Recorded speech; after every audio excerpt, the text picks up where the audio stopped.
नमस्कार मित्रांनो, इन्व्हेस्टमेंट माहिती यूट्यूब चॅनलवर तुमच्या सगळ्यांचे स्वागत आहे.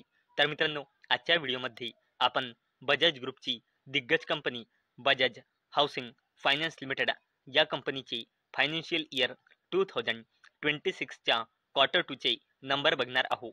आणि मित्रांनो, बजाज हाऊसिंग फायनान्स लिमिटेड ही एक NBFC कंपनी आहे. म्हणून मित्रांनो, या कंपनीचे काही इम्पॉर्टंट पॉईंट बघणे खूप इम्पॉर्टंट असते.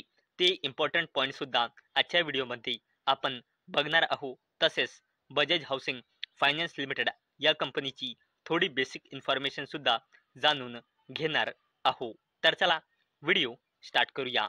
तर मित्रांनो, बजाज हाऊसिंग फायनान्स लिमिटेड या कंपनीचे क्वार्टर 2चे नंबर 6 नोव्हेंबर 2025 म्हणजे आज जवळपास 3:45 वाजता आले आहे. म्हणजे मित्रांनो, बजाज हाऊसिंग फायनान्स लिमिटेड या कंपनीचे क्वार्टर 2चे नंबर मार्केटला कसे वाटले आहे याचा इम्पॅक्ट आपल्याला उद्या म्हणजे शुक्रवारी मार्केट ओपन झाल्यानंतर पाहायला मिळणार आहे. तर मित्रांनो, आता आपण बघणार आहोत बजाज हाऊसिंग फायनान्स लिमिटेड या कंपनीचे क्वार्टर 2चे नंबर. आणि मित्रांनो, सर्व नंबर कोटीमध्ये दिले आहे, फक्त EPS म्हणजे अर्निंग्स पर इक्विटी शेअरला सोडून.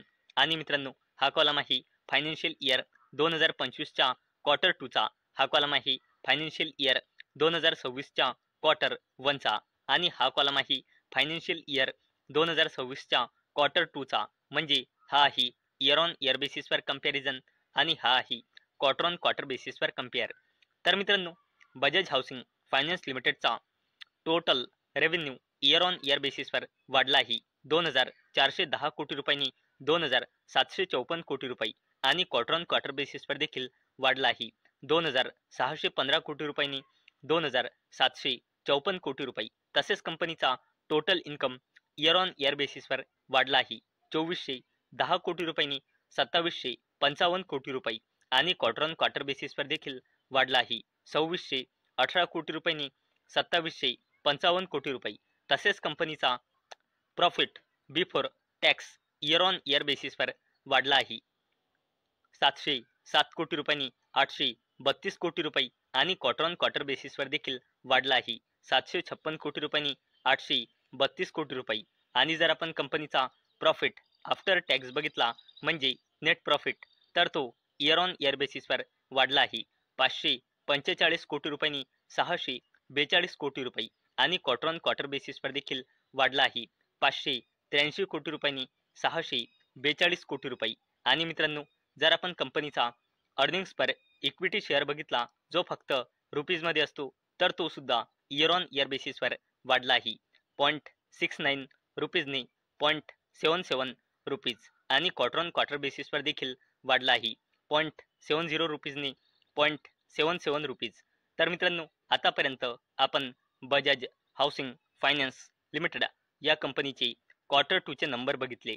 आणि मित्रांनो, आपल्या लक्षात आले की कंपनीचा रेव्हेन्यू म्हणा, नेट प्रॉफिट म्हणा, किंवा अर्निंग्स पर इक्विटी शेअर म्हणा, क्वार्टर ऑन क्वार्टर बेसिसवर आणि इयर ऑन इयर बेसिसवर बोथ केसमध्ये ग्रो झाला आहे. तसेच मित्रांनो, बजाज हाऊसिंग फायनान्स लिमिटेड ही एक NBFC कंपनी आहे. म्हणून मित्रांनो, या कंपनीचा NPA म्हणजे नॉन परफॉर्मिंग ॲसेट बघणे खूप इम्पॉर्टंट असते. आणि मित्रांनो, NPA जेवढा कमी होतो तेवढी कंपनीसाठी एक पॉझिटिव्ह साईन मानला जातो. आणि मित्रांनो, बजाज हाऊसिंग फायनान्स लिमिटेडचा gross NPA year on year बेसिसवर कमी झाला आहे 0.29%ने 0.26%. आणि मित्रांनो, बजाज हाऊसिंग फायनान्स लिमिटेडचा नेट NPA सुद्धा इयर ऑन इयर बेसिसवर बिलकुल फ्लॅट आहे 0.12%. 0.12%. तसेच मित्रांनो, जर आपण बजाज हाऊसिंग फायनान्स लिमिटेडचा AUM म्हणजे ॲसेट्स अंडर मॅनेजमेंट बघितला, तर तो इयर ऑन इयर बेसिसवर 24%ने इन्क्रीज झाला आहे. एका वर्षाआधी म्हणजे फायनान्शियल इयर 2025च्या क्वार्टर 2 मध्ये होता 1,02,569 कोटी रुपये, आणि आता इयर ऑन इयर बेसिसवर 24%ने वाढून फायनान्शियल इयर 2026च्या क्वार्टर 2 मध्ये वाढून झाला आहे कंपनीचा AUM 1,26,700 49 कोटी रुपये आणि बजाज हाऊसिंग फायनान्स लिमिटेडचा NII म्हणजे net interest income year on year बेसिसवर 34% वाढला आहे. एका वर्षाआधी होता 713 कोटी रुपये आणि आता फायनान्शियल इयर 2026च्या क्वार्टर 2 नुसार झाला आहे 956 कोटी रुपये. चला मित्रांनो, आता आपण बजाज हाऊसिंग फायनान्स लिमिटेड या कंपनीची थोडी बेसिक इन्फॉर्मेशन सुद्धा बघणार आहोत. तर मित्रांनो, जर आपण कंपनीचा पूर्ण शेअर होल्डिंग पॅटर्न चेक केला तर कंपनीमध्ये प्रमोटर्सची होल्डिंग आहे 88.70%, FISची होल्डिंग आहे 0.91%, DISची होल्डिंग आहे 0.54% आणि पब्लिकची होल्डिंग आहे 9.81%.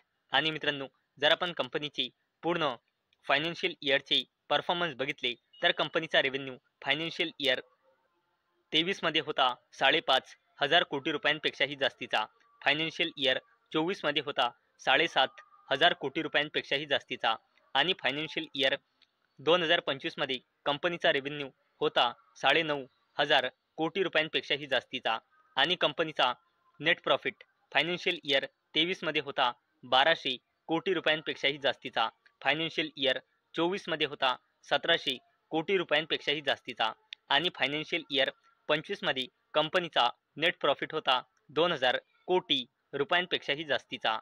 आणि मित्रांनो, जर आपण बजाज हाऊसिंग फायनान्स लिमिटेड या कंपनीची स्टँड अलोन बॅलन्स शीट बघितली तर कंपनीचा रिझर्व अँड सरप्लस लगातार वाढत आहे. जवळपास 4,000 कोटी रुपयांनी 5,500 कोटी रुपये आणि करंटली आहे 11,500 कोटी रुपयांपेक्षाही जास्तीची. कंपनीची लॉंग टर्म बोरोइंग 0 आहे.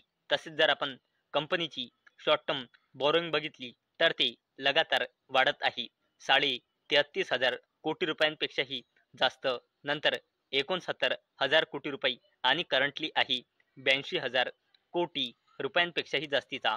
तसेच जर आपण कंपनीचा कॅश अँड कॅश इक्विवलेंट्स बघितला तर तो करंटली आहे 62 कोटी रुपये आणि कंपनीची कॉन्टिंजंट लायबिलिटीज आहे करंटली 5,264 कोटी रुपये आणि कंपनीची कॉन्टिंजंट लायबिलिटीज कमी झाली आहे 6,186 कोटी रुपयांनी 5,264 कोटी रुपये आणि कंपनीची कॉन्टिंजंट लायबिलिटीज कमी होणे हा एक कंपनीसाठी पॉझिटिव्ह साईन मानला जातो. आणि मित्रांनो, बजाज हाऊसिंग फायनान्स लिमिटेडमध्ये अवेलेबल डेटानुसार म्हणजे सप्टेंबर 2025च्या डेटानुसार प्रमोटर्सची होल्डिंग आहे 88.70% आणि प्रमोटर प्लेजिंग पर्सेंटेज आहे 0%. आणि मित्रांनो, प्रमोटर प्लेजिंग पर्सेंटेज 0% याचा अर्थ म्हणजे त्या कंपनीच्या प्रमोटर्सने लोनसाठी आपला एकही शेअर प्लेज म्हणजे गिरवी म्हणजे गहाण ठेवलेला नाही. तर मित्रांनो, आजच्या व्हिडिओमध्ये आपण सर्वात आधी बजाज हाऊसिंग फायनान्स लिमिटेड या कंपनीचे क्वार्टर 2 चे फायनान्शियल इयर 2026च्या क्वार्टर 2 चे नंबर बघितले. नंतर आपण कंपनी एक NBFC कंपनी आहे त्यामुळे काही कंपनीचे इम्पॉर्टंट पॉईंट बघितले आणि सर्वात शेवटी आपण बजाज हाऊसिंग फायनान्स लिमिटेड या कंपनीची थोडी बेसिक इन्फॉर्मेशन बघितली आहे. तर मित्रांनो, मला अपेक्षा आहे आजचा आपला व्हिडिओ तुम्हाला इन्फॉर्मेटिव्ह वाटला असेल. तर मित्रांनो, जर तुम्हाला हा व्हिडिओ इन्फॉर्मेटिव्ह वाटला असेल तर या व्हिडिओला लाईक करा आणि चॅनलला सबस्क्राईब करा. आणि मित्रांनो, हा व्हिडिओ फक्त आणि फक्त एज्युकेशन पर्पजसाठी बनवलेला आहे.